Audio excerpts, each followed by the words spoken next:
এটা হচ্ছে ওই যে আমরা বুস্ট করা শিখছিলাম না, জি স্যার। বুস্টের আপার ভার্সন হচ্ছে এনগেজমেন্ট। এনগেজমেন্ট হচ্ছে তুমি যদি পেজ দিয়ে সেল করো তাহলে জি এনগেজমেন্ট অ্যাডটা রান করবে। এনগেজমেন্ট অ্যাডের মূল মোটিভটা থাকে মেসেজের মোটিভ, যে পেজের জি মধ্যে মেসেজ করবে মানুষ, মেসেজ জি করে জি তারপর কিনে নিবে। তো আমি ওই যে বলছি সবগুলা বানানোর প্রসেস তো একই থাকে, জাস্ট মোটিভ আর ভিতরে একটা দুইটা সেটিং, এগুলো একটু জি বুঝতে হয়।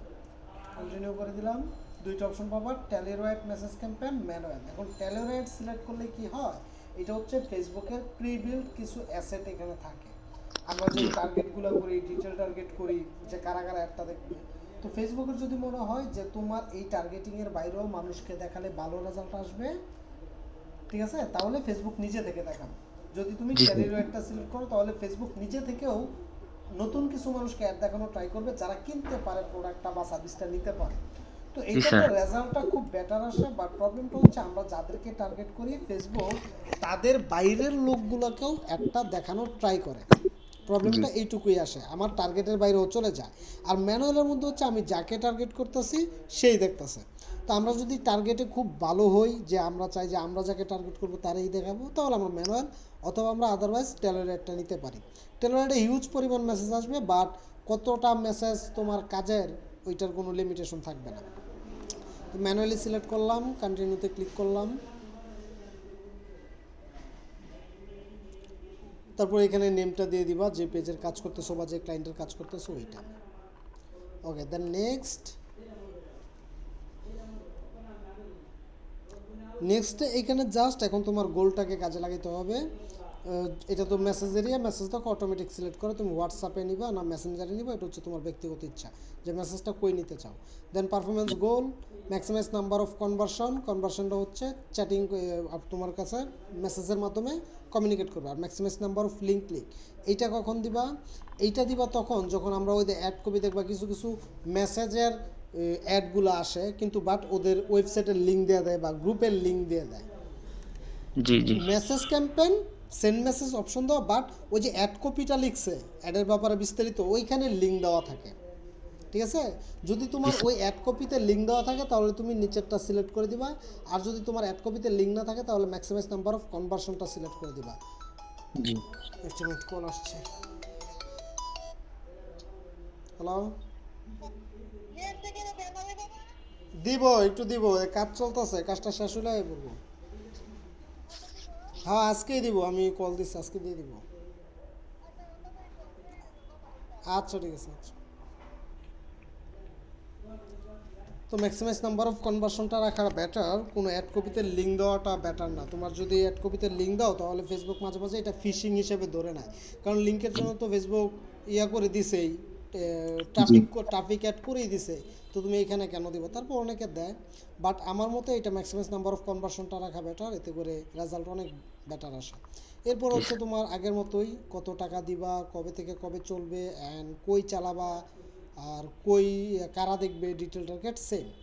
তৃতীয় ধাপে গেলে গা জাস্ট অ্যাডটারে মেক করবা। তো অ্যাড কীভাবে মেক করতে হয় এটা তো আমরা জানি, সিঙ্গেল জি ইমেজ ওর ভিডিও দিয়া, ঠিক আছে। তো এইটা জি এতটুকুই কাজ, চলো আরেকটা ক্লাস শেষ করে ফেলি, কারণ পরে ঝামেলা লাগে। তো এই ছিল তোমার এনগেজমেন্ট। এনগেজমেন্ট আহামরি কিছু না। এখন জি চলো আমরা এই দুইটা স্কিপ করব, লিড এবং অ্যাপ প্রমোশন আপাতত স্কিপ করব, এগুলো একটু বোঝার বিষয় আছে। আমরা ফাইনাল ক্লাস সেলসটা দেখে ফেলি। জি সেলসের কাজ হচ্ছে অ্যাকচুয়ালি সেলস করা। এখন এনগেজমেন্ট দিয়েও সেলস হয়, ট্রাফিক দিয়েও সেলস হয়, তাহলে সেলস কেন আলাদা করছে? ওই জি ট্রাফিক এবং এনগেজমেন্টের মধ্যে ফেসবুক ওই টাইপের মানুষকে রাখছে যারা কেনাকাটা করে, যারা কেনাকাটা করতে চায়, যারা নতুন কেনাকাটা করে, যারা নতুন কেনাকাটা, মানে মিক্সড একটা অডিয়েন্স রাখছে। But G sir. সেলসের ভিতর অ্যাকচুয়ালি তাদেরকে রাখছে যারা দেখা গেছে কেনাকাটা বলতেই ওদের 100 টাকার কেনাকাটার মধ্যে 80 টাকা অনলাইনে করে, 20 টাকা হয়তো অফলাইনে করে। তো জি সেলসের ভিতর ওদেরকে রাখছে যারা কেনাকাটা বলতেই অনলাইন, ঠিক আছে। এখন এই জি স্যার। সেলস এর মধ্যে তোমার এমন প্রোডাক্ট তোমার সেলস করতে হবে যে প্রোডাক্টটা মানুষ চিনে। এখন নতুন কোনো প্রোডাক্ট যদি তুমি এখানে সেল করতে যাও তাহলে সেলস আসবে না, কারণ ওই প্রোডাক্টটা তো মানুষ চিনে না। কিন্তু যেমন ধরো একটা জামা কাপড়, এটা সবার জন্য লাগে, নিডেড, তো জামা কাপড় তুমি সেলসের মধ্যে দিতে পারবা। এখন ধরো জামা কাপড়ের মধ্যে অনেক ভ্যারাইটি আছে যেগুলো মানুষ চিনে না, ওইগুলো কিন্তু সেলস হবে না। সেলসের মধ্যে পরিচিত ট্রেন্ডি যেগুলো মানুষের দরকার ওইগুলো সেলস হয়। আর সেলসের মধ্যে দুইটা সিস্টেম, একটা হচ্ছে ট্রাফিকের, একটা হচ্ছে এনগেজমেন্টের। ট্রাফিক বলতে কি, সেলসে যখন আমরা ক্লিক করব, প্রথম যে অপশনটা আসে অ্যাডভান্টেজ শপিং ক্যাম্পেন, এটা হচ্ছে তোমার ওয়েবসাইটের জন্য, যদি তোমার ওয়েবসাইট থাকে। জি ম্যানুয়ালটা হচ্ছে পেজের জন্য। এখন এইখান থেকে সব থেকে বেটার রেজাল্ট আসে অ্যাডভান্টেজ শপিং ক্যাম্পেইন। কেন? কারণ তুমি যদি এইটা সিলেক্ট করো তাহলে তোমার ওয়েবসাইটের সাথে এইটাকে লিঙ্ক করতে হয়, অ্যাড ম্যানেজারকে লিঙ্ক করতে হয়। আর এই অ্যাডভান্টেজ শপিংয়ের সব থেকে মজার বিষয় হচ্ছে তোমাকে এখানে কোনো ডিটেল টার্গেট করতেই হবে না, তুমি জাস্ট ডলার সেট করবা। তারপর হচ্ছে আমি একটু দেখাই প্র্যাকটিক্যালি, এই যে কন্টিনিউতে ক্লিক করলাম, করার পর এটা 2 ধাপে হয়ে যায়। এই যে 2 ধাপ, নেমটা দিবা, নেমটা দেওয়ার পর এই যে দেখো ওয়েবসাইট আগে থেকে সিলেক্ট করে রাখছে, তার জি মানে এটাতে কোনো মেসেজ চলবে না, শুধু ওয়েবসাইট। এখন এখানে দেখো performance goal, maximise number of conversion আর ম্যাক্সিমাইজ ভ্যালু অফ কনভার্সন, দুইটার মধ্যে পার্থক্য আছে। উপরেরটা যদি সিলেক্ট করো তাহলে হিউজ পরিমাণ অডিয়েন্স তোমার ওয়েবসাইটে প্রবেশ করবে, কতজন কিনবে ঠিক নাই। ম্যাক্সিমাইজ ভ্যালু অফ কনভার্সন হচ্ছে ওই টাইপের মানুষকে ফেসবুক অ্যাড দেখাবে যাদের অ্যাকচুয়ালি এই প্রোডাক্টটা লাগবে। হয়তো অডিয়েন্স কম যাবে কিন্তু কারা যাচ্ছে, যাদের অ্যাকচুয়ালি প্রোডাক্টটা লাগতেছে তারা। ঠিক আছে, এটা তুমি ডিসাইড করে নিবা যে এটা তোমার জন্য কি হইতে পারে। তুমি যদি এইটা সিলেক্ট করো তাহলে ওই টাইপের মানুষরা দেখবে যাদের অ্যাকচুয়ালি প্রোডাক্টটা লাগবে। আর এইটা সিলেক্ট করলে যারা কিনে ফেলছে তাদেরকেও দেখাবে, যারা কিনে নেয় তাদেরকেও দেখাবে, যারা কিনবে তাদেরকেও দেখাবে। আর এই যে দেখো ডাটা সেট, আমাদের এই পিক্সেলটা আমাদের ওয়েবসাইটের সাথে সেট আপ করতে হবে, তারপরে এই একটা কাজ করে। তো এটা পিক্সেল কীভাবে সেট আপ করতে হবে পরবর্তীতে আমরা একটা ওয়েবসাইট দিয়ে দেখবো। নিচে দেখো, একটু নিচে আসলে দেখো, এই যে দেখো তুমি কান্ট্রিটা চেঞ্জ করতে পারবা শুধু, যে তোমার অ্যাড লোকেশনটা কই হবে। বাট নিচে দেখো কোনো ডিটেল টার্গেট, কোনো এজ, কারা দেখবে, এগুলো কিচ্ছু করতে দিচ্ছে না। ঠিক আছে। স্যার। হুম। স্যার ওই মানে লোকেশন, মানে যদি অন্য দেশের ক্লায়েন্ট যদি আমাকে লোকেশন, মানে লোকেশন তো আমার চেঞ্জ করে দিতে হবে তাই না? হ্যাঁ, চেঞ্জ করে দিতে হবে, এটা হচ্ছে অ্যাডটা কই চলবে ওইটার লোকেশন। জি স্যার। ঠিক আছে। এরপরে তুমি দেখো নিচে কোনো বয়স তুমি ঠিক করতে পারতেছো না, জেন্ডার সিলেক্ট করতে পারতেছো না, ইভেন কোনো ট্যাগও দেওয়ার অপশন নাই। আছে? জি স্যার। নাই। জি না। কেন নাই? কারণ এই টোটাল সেলসের দায়িত্বটা ফেসবুক নিয়ে নিবে। তুমি কি শুধু লোকেশনটা বলে দিবা আর বাজেটটাকে তুমি বলে দিবা। ঠিক জি আছে। তবে জি স্যার। ওয়েবসাইটে যদি অ্যাড চালাইতে চাও প্রতিদিন ডেইলি বাজেট রাখতে হয় $5 সর্বনিম্ন, তাহলে অনেক বেটার রেজাল্ট আসে। তুমি চাইলে $2 দিতে পারবা, কোনো প্রবলেম নাই, বাট $5 রাখলে রেজাল্টটা অনেক বেটার আসে। ঠিক আছে। আর যেহেতু এখানে কোনো ট্যাগ আমাদের দিতে হচ্ছে না, আমাদের জেন্ডার সিলেক্ট করতে হচ্ছে, ফেসবুক নিজে থেকেও ফিল্টার আউট করবে যে কাদের প্রোডাক্টটা দরকার, তাদেরকে ফেসবুক দেখাবে। আমাদের কিছু করতে হবে না, তুমি জাস্ট ডলার দিবা, একটা কই চলবে এইটা দিবা, then start date, end date, next. দ্বিতীয় ধাপের মধ্যে ওই যে আমরা ট্রাফিকের লিঙ্কটা যেভাবে কপি করে এনে দিছিলাম, এই যে দেখো ওইভাবে তোমার প্রোডাক্টের লিঙ্কটা এখান দিয়ে দিবা। বাকিটা সেম ট্রাফিকের মতো লাগতেছে, আর ডিসপ্লে লিঙ্কে ওয়েবসাইটের নামটা। জি ঠিক আছে। স্যার। বাকি সব সেম। এবার চলো আমরা ম্যানুয়ালটা দেখি, যেটা হচ্ছে পেজের মাধ্যমে আমরা সেল করব। ওকে, আবার সেলস কন্টিনিউ। এই যে দেখো ম্যানুয়াল, ম্যানুয়ালে গেলে আবার তুমি এনগেজমেন্টের মতো অপশন পাবা। এই যে দেখো সব আগের মতো, এখানে যাও, জি স্যার। এটা ঠিক থাকবে। এইখানে একটা অপশন আছে ক্যাটালগ, এটা অফ থাকবে, যেহেতু ক্যাটালগ তুমি চাইলেও এখন অন করতে পারবা না, কারণ এটা ক্রিয়েট করতে হয় আগে। জি স্যার। নেক্সট। দেন এই যে দেখো এখানে আবার মেসেজ অটোমেটিক সিলেক্ট করে দিছে, তার মানে ফেসবুক বুঝে গেছে যে আমি পেজ দিয়ে বিজনেস করবো। এরপর নিচে আসলে এই যে দেখো সব আগের মতো, মেসেঞ্জারে নিবা না হোয়াটসঅ্যাপে নিবা এইটা। আর এখান থেকে ম্যাক্সিমাইজ নাম্বার অফ কনভার্সনটা নিবা, অথবা ম্যাক্সিমাইজ নাম্বার অফ কনভার্সন, এই দুইটার একটা। নিচেরটা হচ্ছে যারা ওয়েবসাইটে কেনাকাটা করে তারা চাইলে তোমার পেজে কেনাকাটা করতে পারবে, যারা ওয়েবসাইটে কেনাকাটা করে অভ্যস্ত।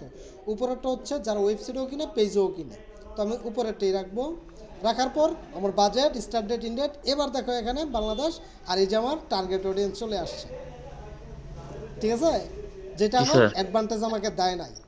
এবার যদি আমি নেক্সটে যাই, এবার তুমি অ্যাড মেক করবা। অ্যাড মেক করে তো আর আমও কিছু না, অ্যাড মেক করে তো সব একই। এই যে ম্যানুয়াল আপলোড, সিঙ্গেল ইমেজ ওর ভিডিও, ইমেজ অথবা ভিডিওটাকে আপলোড করবা। দেখছো। জি স্যার। এখন পার্থক্য হচ্ছে এই জিনিসটা খুবই এনার্জেটিক এবং কার্যকরী একটা ক্যাম্পেইন সেলসটা, বাট সেলসের মধ্যে ডিমান্ডিং প্রোডাক্টগুলো দিতে হয়। নন ডিমান্ডিং প্রোডাক্ট দিলে মানুষ কিনে না। ঠিক আছে, যেমন জামা কাপড় একটা ডিমান্ডিং প্রোডাক্ট, কার লাগে না? যেমন শীত আসতেছে, এখন উইন্টার ক্লথগুলো ডিমান্ড হবে, বা জি স্যার। শীতের যেই কসমেটিকগুলো আছে শীতের কসমেটিকগুলোর ডিমান্ড বাড়বে। তো এইগুলো সেলস, এগুলো সব থেকে পারফেক্ট। আর এই দুইটা অ্যাড স্কিপ করলাম কারণ এই দুইটা অ্যাড টোটালি ডিফারেন্ট, যদিও ওইগুলো বাংলাদেশে কাজে লাগে না, তারপর আমরা শিখবো। এই দুইটা জি অ্যাড স্যার। একটু বড় হবে।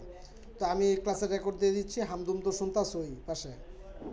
জি স্যার। আচ্ছা আমি ভিডিও দিয়ে দিচ্ছি, হ্যাঁ একটু প্র্যাকটিস করে নিবা একটু স্যার নিজে থেকে। হ্যাঁ বলো। আমার একটা কোশ্চেন আছে স্যার, ওই যে গ্রুপে আছে না হুম। 3টা পিকচার দিয়েছে স্যার, আমার এই পেজে রেস্ট্রিকশন লেখা আছে, আমি বুঝতে পারছি না স্যার, জিনিসটা একটু পেজে দেখবেন স্যার। রেস্ট্রিকশন আসছে? জি স্যার। কেন? পেজে কি করছো তুমি? স্যার তেমন কিছু করে যেমন ভাবে ক্রিয়েট করতে বলছেন এমন ভাবে ক্রিয়েট করছি, তারপরেও হ্যাঁ। এটা আসছে স্যার। আচ্ছা দেখি তো, তোমার স্ক্রিনটা শেয়ার করো, আমি দেখি জি স্যার। কিসের রেস্ট্রিকশন আসছে এটা দেখে নিই আগে।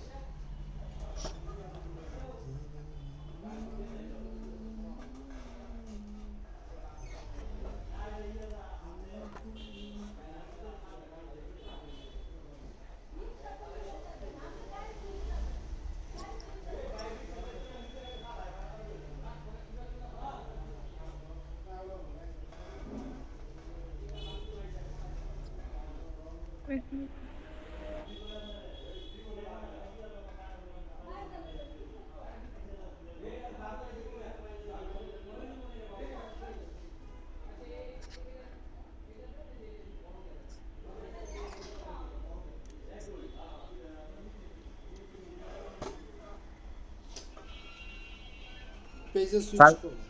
স্যার স্ক্রিন শেয়ার হয়েছে না? হ্যাঁ হয়েছে, তুমি পেজে সুইচ করো, পেজে যাও। স্যার এক মিনিট। তোমার এখানে কি নোটিফিকেশন আসছিল রেস্ট্রিকশনে? স্যার এই যে এটা। আরে বোকা রে। আচ্ছা ঠিক আছে, তুমি ব্যাগে যাও, ব্যাগে যাও। মাঝে মধ্যে নোটিফিকেশনগুলো ফলস ফেক নোটিফিকেশন আসে। এটা চেক জি স্যার। করার জন্য তুমি প্রথম তোমার পেজে সুইচ করবা এবং পেজে যাবা যে অ্যাকচুয়ালি তোমার পেজে কোনো প্রবলেম আছে কিনা। স্যার কারণ আমার অনেক পেজে তো পেজে অনেক কোনো আবার রেস্ট্রিকশন লেখা আসে না স্যার, এই যে আমার হ্যাঁ পেজ। এগুলা হ্যাকাররা ইয়াগুলা পাঠায়। এবার তুমি সি জি স্যার। ড্যাশবোর্ডে যাও, পেজে প্রবলেম থাকলে তুমি সি ড্যাশবোর্ডে যায় নিচে চলে আসবা, নিচে আসো, পেজ রিকমেন্ডেশন ক্লিক করো। এই যে দেখো পেজ রিকমেন্ডেবল, কোনো সমস্যা নেই। এবার পেজ স্ট্যাটাস চেক করো, দেখছো কোনো প্রবলেম নাই। এগুলা হ্যাকাররা পাঠায় স্প্যাম নোটিফিকেশন। এখানে জি ক্লিক স্যার। করে কোনো লিঙ্কে যদি ক্লিক করো তাহলে আইডি টাইডি কিন্তু হ্যাক হয়ে যাবে। কোনো স্যার লিঙ্কে এটা ক্লিক আমি করবে না। স্যার আমি একটা ইউটিউবে ভিডিও দিয়ে কনফার্ম করছি স্যার, পেজে কোনো সমস্যা, তারপর আপনাকে বললাম স্যার মন থেকে। হ্যাঁ এগুলা বিভিন্ন স্প্যামাররা এগুলা করে, এগুলা কোনো লিঙ্কে ক্লিক করবে না, এগুলো আসতেই জি স্যার। থাকবে। জি স্যার। এগুলো আসলে সাথে সাথে পেজে চলে যাবা বা আইডিতে চলে যাবা, গিয়ে চেক করবা যে ঠিক আছে কিনা। ঠিক আছে। ওকে স্যার, ধন্যবাদ ধন্যবাদ স্যার ওকে আপনাকে। ওকে, ভিডিও দিয়ে দিচ্ছি আমি। জি স্যার। আসসালামু আলাইকুম। ওয়ালাইকুম আসসালাম।